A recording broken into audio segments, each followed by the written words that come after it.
All right, so we're going to look at a particular type of probability distribution. We're actually going to look at three specific types of probability distributions. And the one that we're going to look at right now is called the binomial distribution. And so we're going to look at the binomial probability distribution.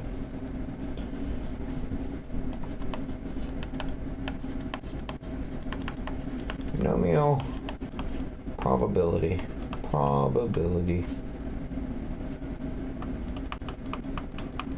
distribution. Now, the binomial probability distribution comes about where we have some experiment that has two outcomes, success or failure. That's where the binomial comes from. It either has success or failure. So you either have success or failure. And so we have some experiment, we'll run the experiment, it's either going to succeed or not succeed. And so we can run a number of trials, n number of trials,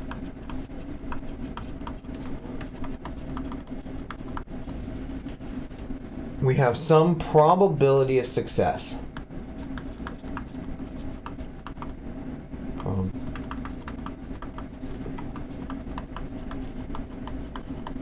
And we have some probability of failure.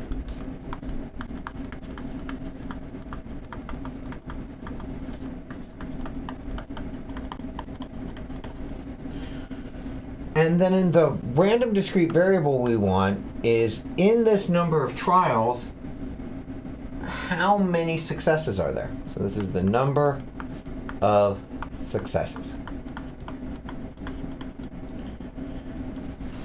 So, for example, I can have the probability, that would be a good probability here. I'll use the rotator cuff example. That rotator cuff surgery has a probability of success equal to 90%.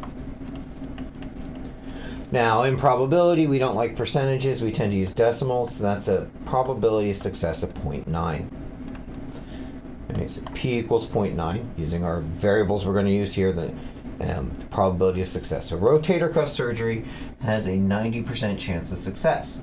If we perform the surgery on 3 patients, so that's n equals 3, the number of trials, 3 patients, what is the probability of it being successful on exactly 2 patients? And so that's the number of successes, x equals 2, exactly 2.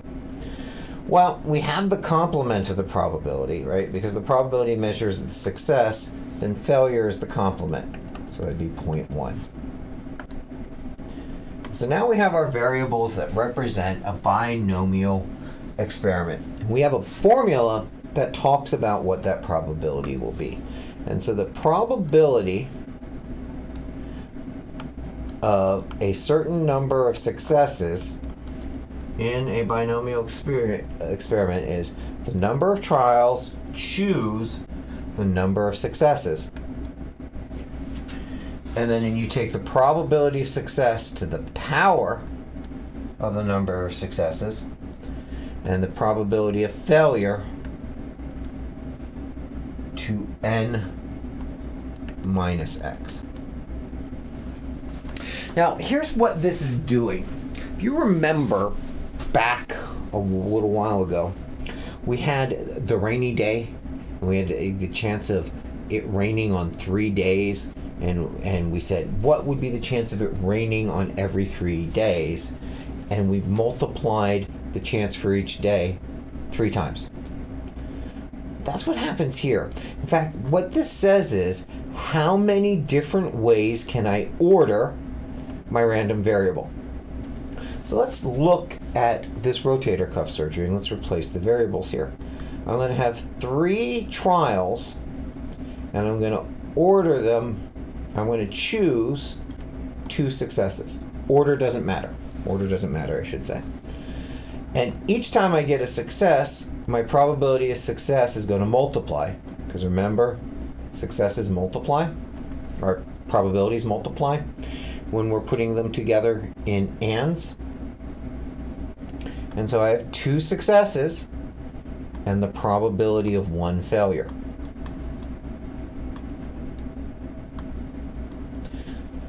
These 2 things together, the P and the Q, should add up to 1. And the powers of P and Q should add up to N. And so that is how this works. Well, 3 choose 2 comes out to, let me see here, 3 choose 2 is 3 factorial over, let's do it in the factorial form, 3 factorial over 3 minus 2 factorial. Whoops, get my parenthesis in the wrong spot. All times 2 factorial times 0.9 squared times 0.1 to the first. So the 2 factorial is going to cancel everything out but the 3, and then the 3 minus 2, the 3 minus 2 gives me 1 factorial, so I get 3, right? 3, 2, 1, the 2 and the 1 cancel out, I get 3. Oh, let our calculator check it for us in a bit. And then 0.9 squared is 0.81, and 0.1 squared is 0.01. And so, all said and done, I get approximately 0.243. Again, let's look at what the binomial formula is doing for us. This gives me the number of combinations of success.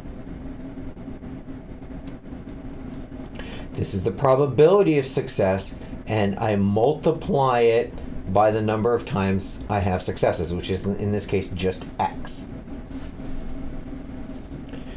But just like when we were doing with the choosing the third worker shifts, and when we have just the successes, we also get the failures on the end. There's a probability of failure to make this one particular choice, what the success works out, the complements in there. And so we multiply the chance of a failure at the end. And we get the probability of getting exactly 2. So this was P of 2.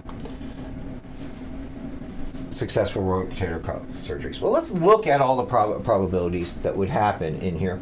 Because what we end up having with this rotator cuff surgery, I'll pull the variables here, is we have the probability of 0 successes, the probability of 1 success, the probability of 2, and the probability of 3. Because we only have 3 trials, it's trapped within there. Well, let's use our calculator to find all these values.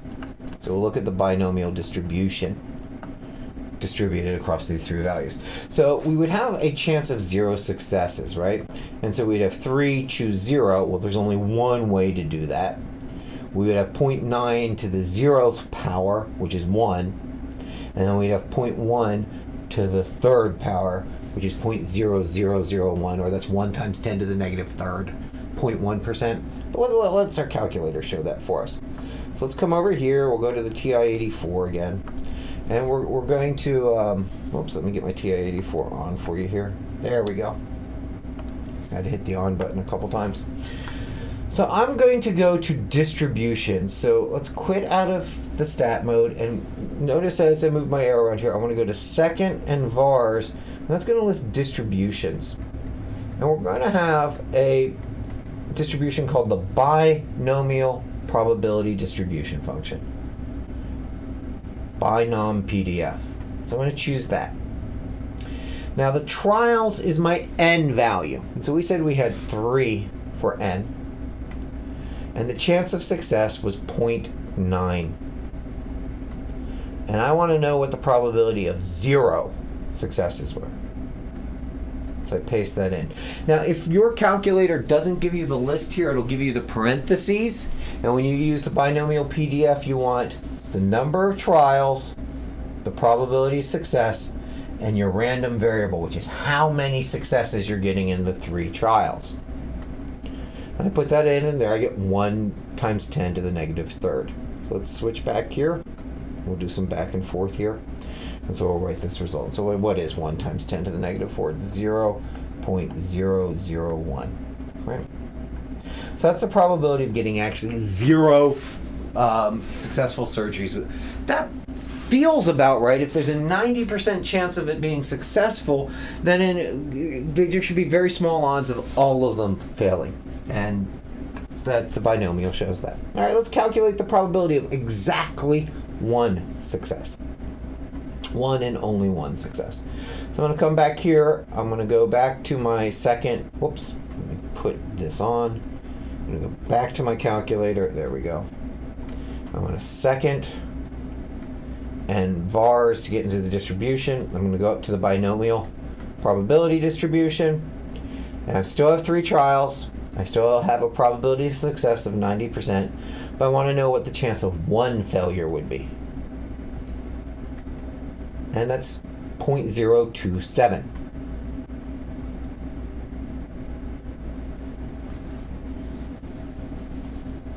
.027.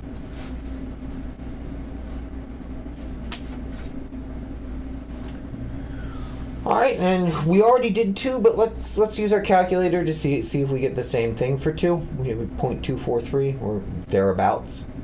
So we'll go back here. We'll come back in. Sorry for talking as I click on things. I figure just watching a mouse jump around is not always the best. So binomial probability distribution. We still have 3 trials. We still have 0.9 as a success, but we want only 2 successfuls. 0.243.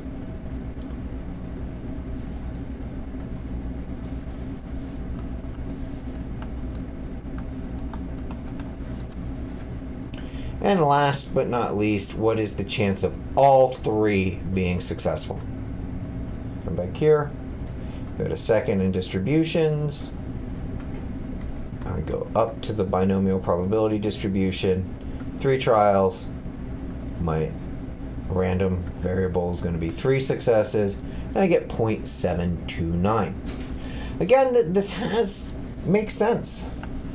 If we look at these numbers, right, having a 0.9 success rate and 3 tries, my chances of 0.9 happening successfully three times should be closer than 0 because the 0.9 has a stronger probability. And so we found a binomial probability distribution using both the formula for it and using our technology to find it. Do apologize to people in the TI 30s. You are going to need to use the formula using the 3 choose, or the n choose x, p to the x, q to the n minus x. And so I'll do a couple more of those in the examples, but this is the binomial distribution itself, and we'll spread out how it uses in the examples. But what we want to think about here is what it means to be a binomial problem. You have a chance of success or failure. You have a specified number of trials, and then your random variable is how many of those trials was I successful on. All right. And in the next video, I'm going to graph these and look at some numbers that come out of them.